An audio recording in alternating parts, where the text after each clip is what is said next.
Caríssimos, a aula passada foi extremamente rica, né? Uma discussão lindíssima, com aspectos históricos de modelagem de tudo, né? Com séries de Fourier e a equação do calor. Vou fazer a equação da onda agora. Na verdade, a equação da corda vibrante, porque eu estou com as pontas amarradas. É uma análise que segue muito o ritmo e os passos da que nós fizemos anteriormente. Então, a gente vai poder ir mais rápido, né? Porque várias das discussões são análogas às que nós já fizemos. E, bom, no fim eu resolvo essa equação com o caso concreto de uma F e de uma G, já que a gente vai conseguir desenvolver um pouquinho mais rapidamente a análise. Então é essa, equação da corda vibrante. Equação diferencial delta 2U, delta T2, uma constante positiva, derivada segunda em relação ao espaço. Corda vibrante unidimensional. Corda. No x igual a 0, eu dou a posição da corda, dou a tensão na corda, no instante inicial, e as extremidades 0 e π, que estão fixas. Tá? Depois, quando terminar, eu mostro para vocês as fórmulas das séries de Fourier, quando o intervalo não é π, é L, e é uma adaptação muito simples. Então, primeira pergunta seria, por que essa é a equação da corda que vibra? E podia fazer essa análise para uma corda unidimensional e multidimensional. Isso é uma análise de primeiros princípios físicos muito rica, mas eu não vou fazer. Eu vou fazer a análise de como que a gente trata essa equação matematicamente. Então vamos começar. Primeira coisa, método da separação das variáveis, que levou a uma discussão, né, quando eu fiz a equação do calor. Os argumentos são todos os mesmos. Por que você vai fazer isso? Bom, tem uma tradição, né, tem um protocolo nesse estudo, de que por diferentes motivos, diferentes pessoas ao longo do tempo tentaram e foi dando certo. E aí você repete a tentativa, porque tem funcionado. Então, separar as variáveis significa que eu vou buscar uma solução U de xt, que seja do tipo x de x, t de t.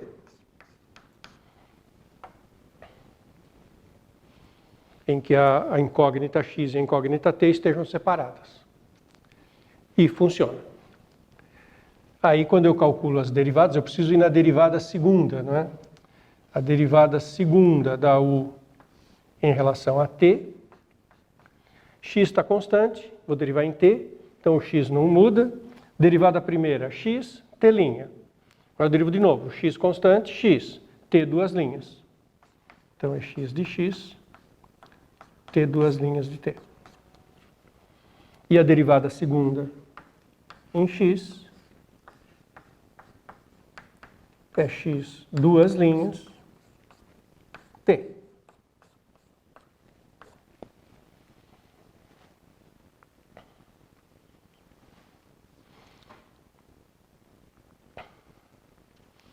E, portanto, a minha equação se reescreve como sendo x, t duas linhas, igual k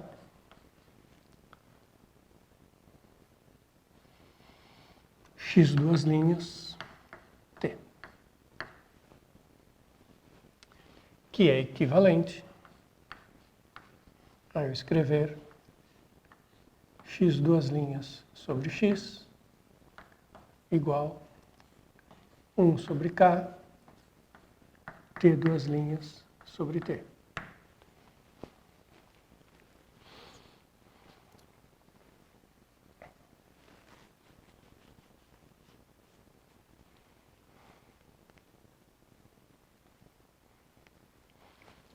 Bom, o k eu posso deixar do lado que eu quiser, né? Só ver se eu pus do lado certo.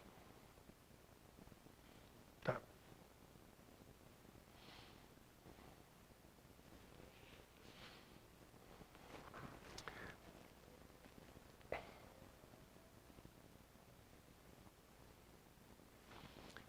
Bom, daqui, isso é uma função de x, isso é uma função de t, daqui segue constante.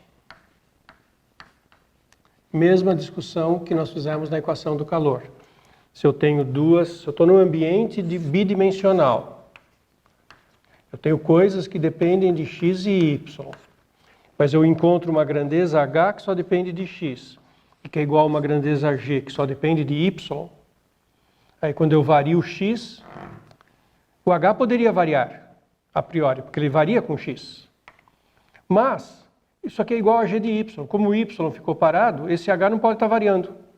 Embora ele pudesse variar em x, ele não varia efetivamente, porque o y fica parado quando eu ando numa reta horizontal, e aí esse valor fica parado. E aí eu vario o x aqui, e mesmo variando o x aqui, não varia o valor de h.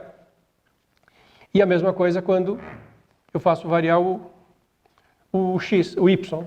Fixo o x e vario o y. Aí eu estou variando esse y, fico variando o y. Poderia variar esse valor, a priori. Mas eu estou variando esse y, mas esse x está ficando fixo. Porque eu estou andando na reta vertical. Como esse x está fixo, ele não muda. Então a variação de y aqui não trouxe variação no g. E além de tudo, são iguais entre si. São constantes e iguais entre si. É um raciocínio super sutil. Agora, então, igual a lambda. Então nós vamos ter x duas linhas sobre x e t' sobre t, essas coisas são iguais a uma constante lambda. Aí eu vou analisar se esse lambda é positivo ou negativo e que tipo de equação característica a gente tem. Então,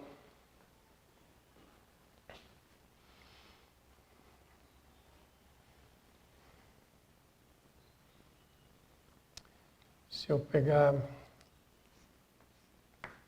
x duas linhas sobre x igual a lambda, equação característica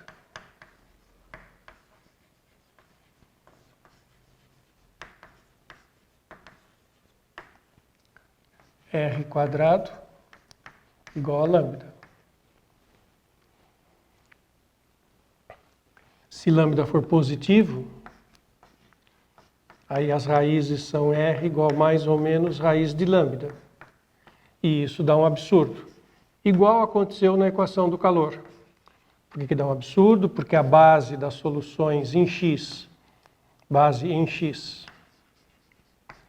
seria e elevado a raiz de lambda x, e elevado a menos raiz de lambda x.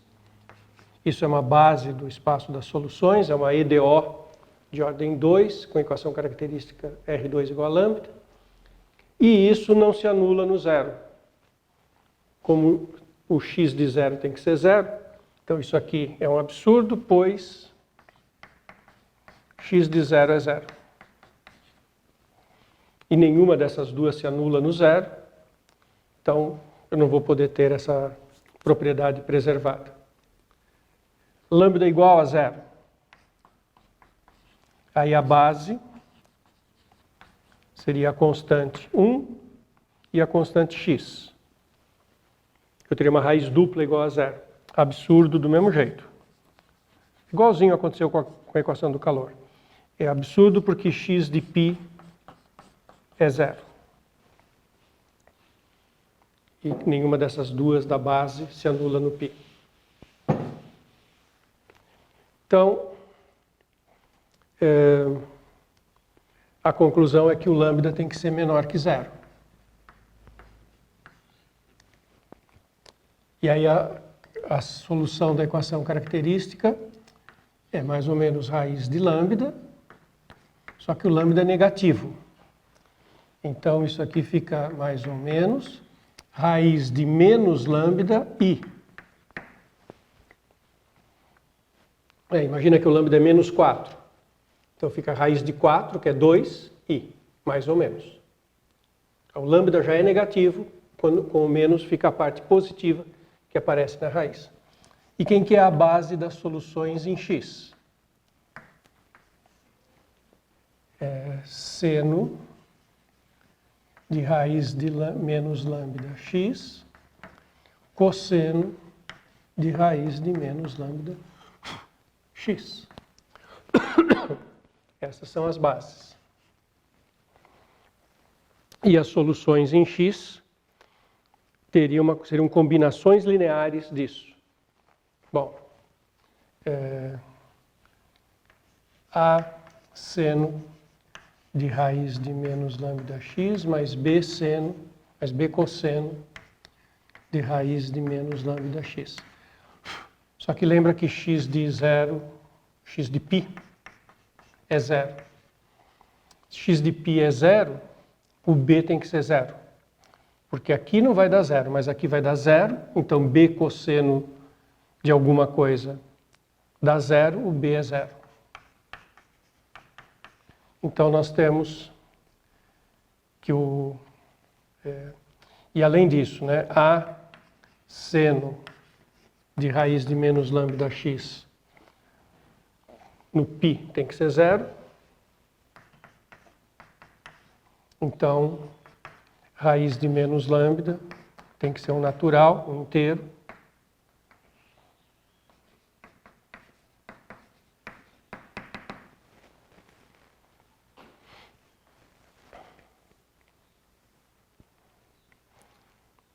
E aí eu tenho para cada n uma solução xn,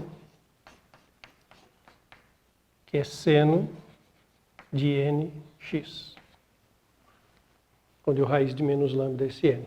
Ou se eu quiser, eu posso sempre escrever que lambda é igual a menos n2, igual eu fiz na equação do calor.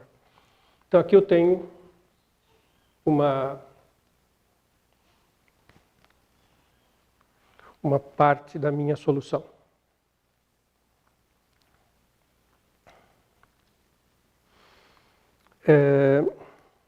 Agora eu vou para a outra equação.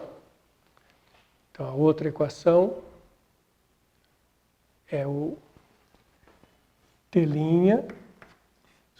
duas linhas sobre T igual a lambda K. Tá? Passei esse K para cá. E eu sei que o K é negativo, o lambda é negativo e o K é positivo. Então eu já sei que a equação característica R2 igual a lambda K tem como respostas mais ou menos raiz quadrada de menos K lambda I. Porque isso é negativo, porque o K é positivo e o lambda é negativo. Então, eu troco o sinal, fica positivo, essa raiz é o real. E as soluções, a base das soluções, são seno. E eu já sei também que isso aqui, que o lambda é n quadrado. Tá? Menos n quadrado. Quando eu ponho aqui menos n quadrado, esse menos cancela, fica o raiz de k e o n sai para fora. Então é seno de n raiz de k x e cosseno de n raiz de k x. Tenho essas duas expressões para a base. Então, para cada n, eu tenho uma solução em x e um par de soluções em t. Desculpa, eu escrevi x, mas é t.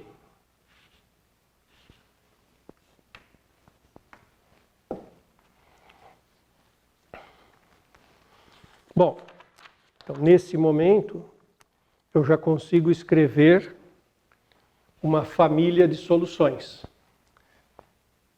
E eu posso escrever que a solução x e t, isso aqui pode ser escrito assim, é uma soma com n de 1 a infinito, alfa n seno de n raiz de kt, mais beta n cosseno de n raiz de kt, e seno de nx. Alguém pode perguntar, mas e o coeficiente do seno? Eu já embuti aqui no alfa n e no beta n. Tá? Isso é uma série de Fourier, né? Mais ou menos. Mas tem duas variáveis. Tem a parte que tem a base em t, seno e cosseno. Observe que no t eu não tenho esse análogo a dizer que vale zero em algum valor. Eu tenho análogo aquilo que diz que vale zero no x igual a zero e no x igual a π, ou L. E isso me levou a concluir algumas coisas mais simples na incógnita x. Mas na incógnita t, não. Eu fico com a base completa em seno e cosseno. E eu tenho essa fórmula aqui. Só que dá para falar mais sobre isso. Dá para falar quem são aqueles coeficientes. Isso é muito bonito. Na equação do calor, eu também consegui dizer quem eram os coeficientes. Imagine que eu faça agora U de x zero. Lembra que isso é f de x?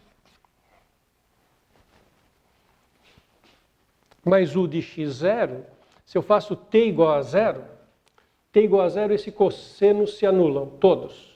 Seno de zero. Esse cosseno de zero fica 1. Então, quando eu faço x zero, isso aqui fica a soma para n de 1 a infinito de beta n seno de nx.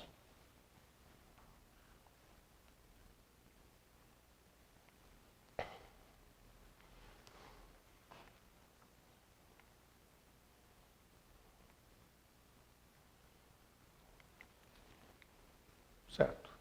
Quando eu coloquei cosseno, beta n é isso. Ou seja, o beta n é o coeficiente de Fourier de f em série de senos. Embora esse beta n tivesse aparecido aqui junto com o cosseno em t, ele tem que ser a série, os coeficientes da série de Fourier da f em senos. E isso segue disso. Aí tem a derivada parcial em t. Del u, del t de x0, que é igual a g de x.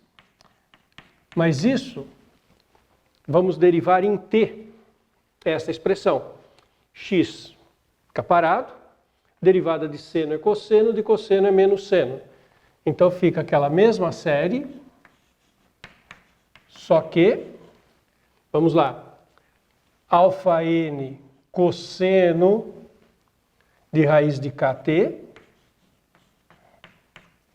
menos, porque a derivada do cosseno é menos seno, menos beta n seno de raiz de kt. Cada um desses, quando derivou, aqui está multiplicado pelo seno de nx, que ficou parado na derivação em t, e na continuidade da derivação apareceu ainda um raiz de k em todos os termos. Cada um deles foi multiplicado depois, né? Derivei o seno e daí derivada da regra da cadeia pelo que está aqui dentro, apareceu um raiz de k. Então, isso posto que esse del u del x0 é g de x, e a hora que eu coloco zero aqui no x, no t, agora é esse beta n que some, esse cosseno vira 1, e eu tenho que g de x é raiz de k, somatório de 1 infinito. Isso aqui virou 1, então tenho alfa n seno de nx. Isso dá 0 e isso dá 1. Ou seja, o alfa n é igual na verdade, o alfa n vezes k, então alfa n vezes raiz de k é o coeficiente de Fourier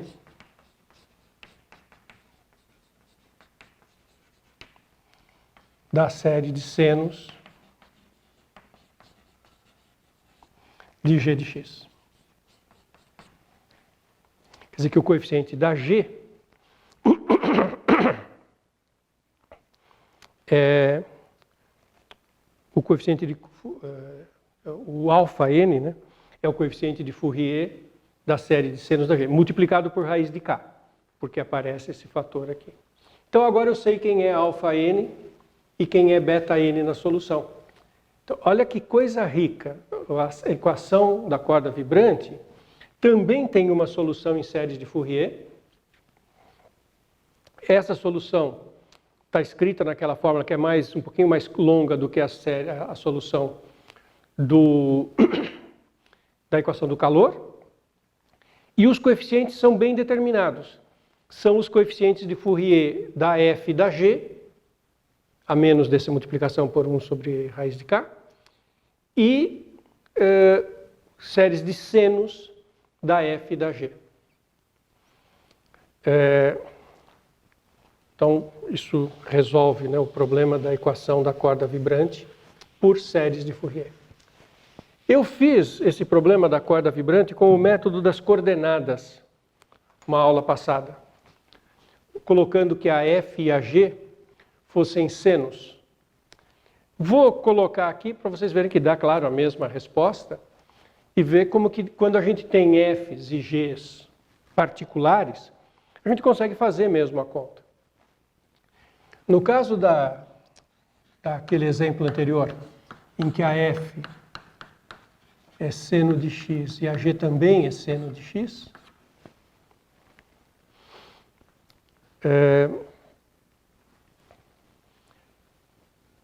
nós temos que pegar os coeficientes da série de Fourier de senos dessas funções. Então veja que divertido. Isso é um comentário assim, bem básico, né, bem elementar, mas é bom a gente fazer esse comentário. Quando eu vou fazer a série de Fourier de senos da função seno, é ela própria, né? Porque eu vou escrever a função seno como soma de componentes em senos. Bom, é só ela mesma, né? Então, a série de Fourier de senos da f só tem o primeiro termo n igual a 1, que é o beta n igual a 1, e o seno. Quer dizer que isso significa que o beta 1 é 1 e os demais beta são 0 para n maior que 1. Porque a série de Fourier de senos da f é o próprio, né? Se é seno aqui, o n é igual a 1 e os outros são nulos. E o alfa, lembra que o coeficiente de Fourier é alfa vezes raiz de k. Então, alfa 1 raiz de k é 1 e alfa n é 0 para n maior do que 1. Porque a série de Fourier de senos da G também é o próprio seno. Então, a minha solução, quando f e g são senos, fica soma, quer dizer, soma só tem um termo, né? Só tem o termo n igual a 1. E o alfa 1 é 1. Então, fica seno de n raiz de kt, o n igual a 1. Então, o alfa 1 vamos escrever direito. O alfa 1 é 1 sobre raiz de k, 1 sobre raiz de k, seno de raiz de kt. O beta 1 é 1, então cosseno de raiz de kt vezes seno de x.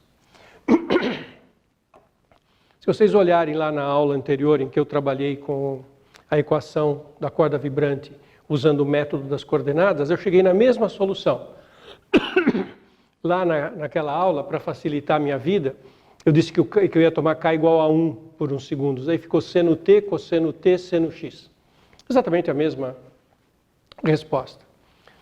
Quer dizer que, ainda bem, né? As diferentes abordagens levam à mesma solução.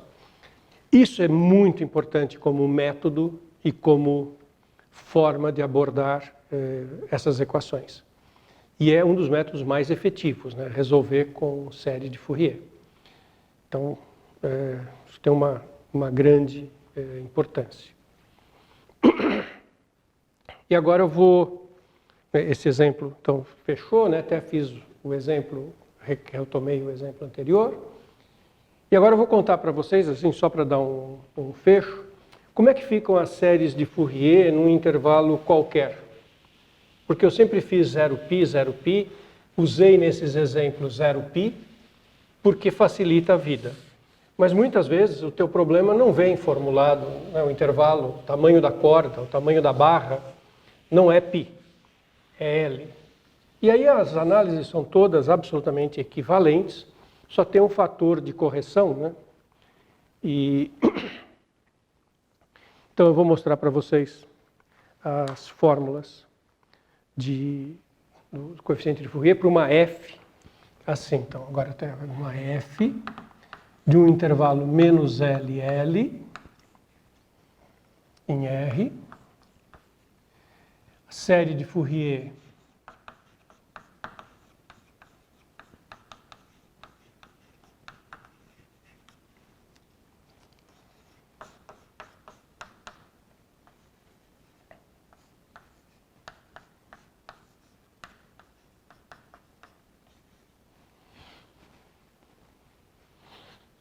da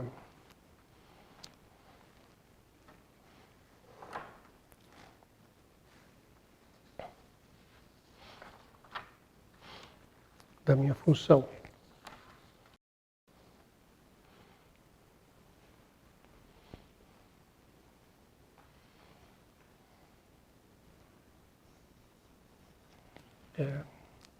AN cosseno de nπx sobre L mais Bn seno de nπx sobre L, sendo que o A0 é igual a 1 sobre L, integral de menos L a L de f de x. O AN é 1 sobre L, integral de menos L a L, desculpe, de menos L a L.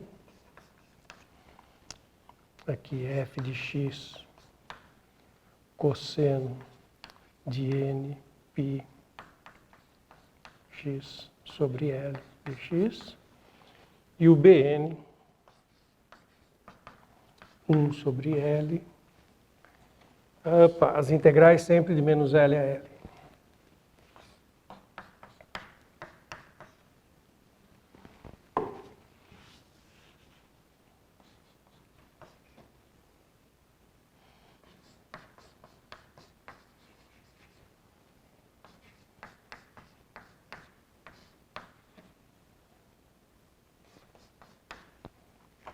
Então, essas são as adaptações normais para se fazer série de Fourier num intervalo de menos L a L. Tudo igual, só que ao invés de fazer 1 sobre π, integral de menos π a π, são essas as fórmulas. Observe que quando L é igual a π, o que acontece é que aqui tem um cancelamento, em todo lugar tem cancelamento, e fica aquilo que eu tinha escrito antes. Seno de nx, cosseno de nx.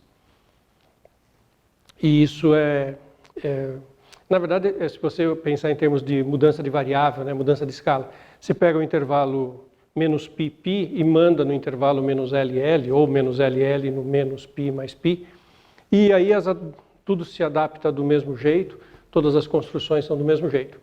Se fizesse as análises da equação da corda vibrante, equação do calor, nesses casos, tinha que fazer aquela adaptação, né? A função ia se anular no L. E aí não ia aparecer nx.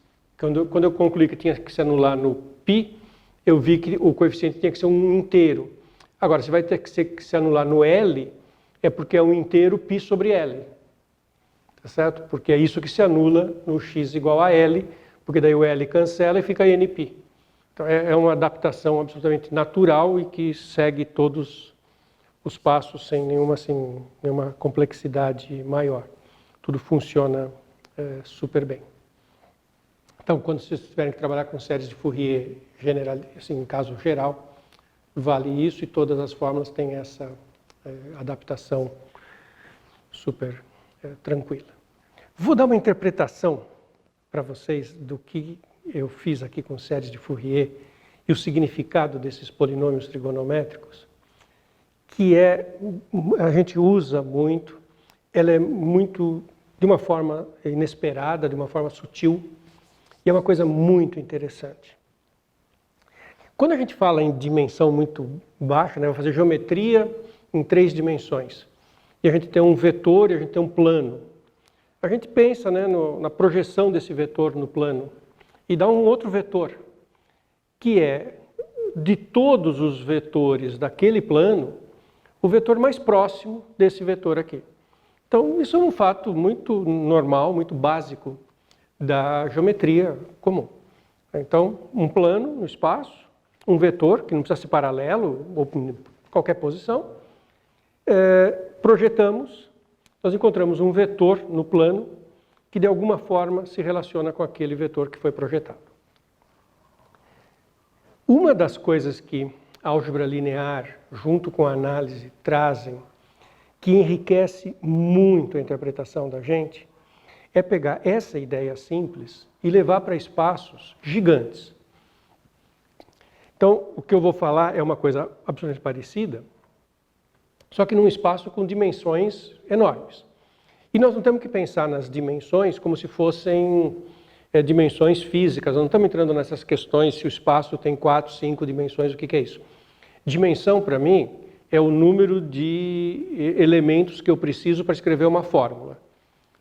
Se eu penso no conjunto de todos os polinômios comuns, de grau 5, eu tenho que escrever uma constante, mais uma constante vezes x, mais uma constante vezes x2, x3, x4, x5. Eu tenho 5 polinômios essenciais, o 1, o x, o x2, o x3, o x4, o x5. Tenho 6 polinômios que formam a essência desse espaço. E eu digo que é um espaço de dimensão 6. Mas eu não estou pensando em 6 dimensões físicas, não é nada disso. É apenas uma terminologia para dizer quantos parâmetros eu preciso para descrever um certo fenômeno. Tá? Então, mas é essa mesma ideia que a gente fez. Nós temos um conceito de ortogonal. É super importante a projeção ortogonal. Quando você tem um ponto e um plano e você faz a projeção ortogonal, você acha o ponto mais próximo desse ponto. Eu vou olhar para as funções seno de nx, cosseno de nx. Se eu estivesse fazendo num intervalo de outro tamanho, era seno de n πx sobre L, cosseno de n πx sobre L. Mas vou pegar aqui. E eu quero ter uma ideia de quando que as coisas são ortogonais. A gente introduz um conceito genérico de produto escalar. Vocês lembram que quando você tem um produto escalar, 2 vetores são perpendiculares se o produto escalar é 0. No mundo das funções, um produto escalar que funciona muito bem é a integral em algum intervalo, que aí vai depender do seu problema, do produto das funções. Quando é vetores, a gente faz aquele produtinho escalar que a gente aprende lá no começo da faculdade. Aqui nós estamos num contexto muito maior e eu estou falando, olha, sabe o que substitui o produto escalar no mundo das funções? Bom, no mundo das funções, o produto escalar é a integral do produto. E aí alguém fala, puxa, mas por que isso? Pois é, né? Isso é que acaba gerando propriedades análogas às propriedades do produto escalar usual. Então, a primeira coisa que tem a ver com a ortogonalidade. Eu vou olhar para o espaço gerado pelas funções seno e cosseno. E aqui vale a seguinte coisa.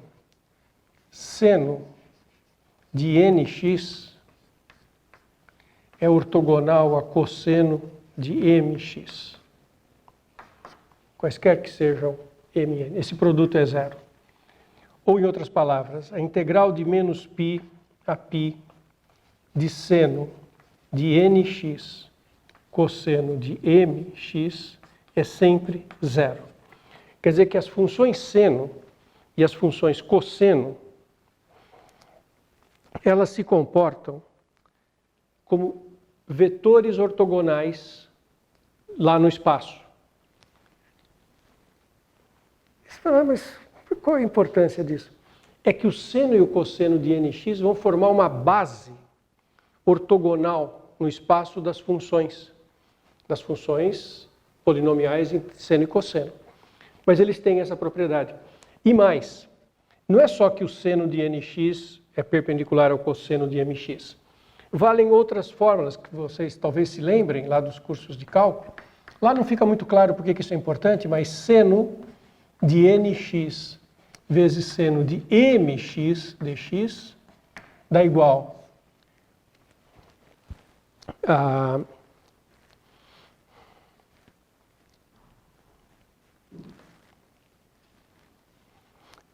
π se o m é igual ao n e dá zero se o m é diferente de n. Quer dizer que quando você olha os próprios senos entre si, eles são ortogonais. Seno de 2x e seno de 3x são ortogonais nesse sentido. O produto escalar dá zero. O produto escalar nesse sentido. E, aliás, sabe como é que faz para calcular essas coisas? Vocês lembram que lá no curso colegial, no ensino médio, tem umas fórmulas de trigonometria que chamam transformações em produto?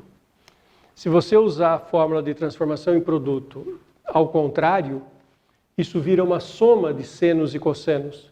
E aí é fácil ver que a integral dá zero, porque fica a integral de seno e cosseno. A grande utilidade daquelas fórmulas do ensino médio é isso aqui. E também é verdade que a integral de menos π a π de cosseno de nx seno de mx dá π se n é igual a m e dá zero se n é diferente de m. Então, se eu introduzir um produto escalar, que ao invés disso, se eu colocar como produto escalar integral de menos π a π de 1 sobre π, aí inclusive o produto escalar do cosseno de nx seno de mx dá 1 quando é para o mesmo vetor e 0 se os vetores são diferentes.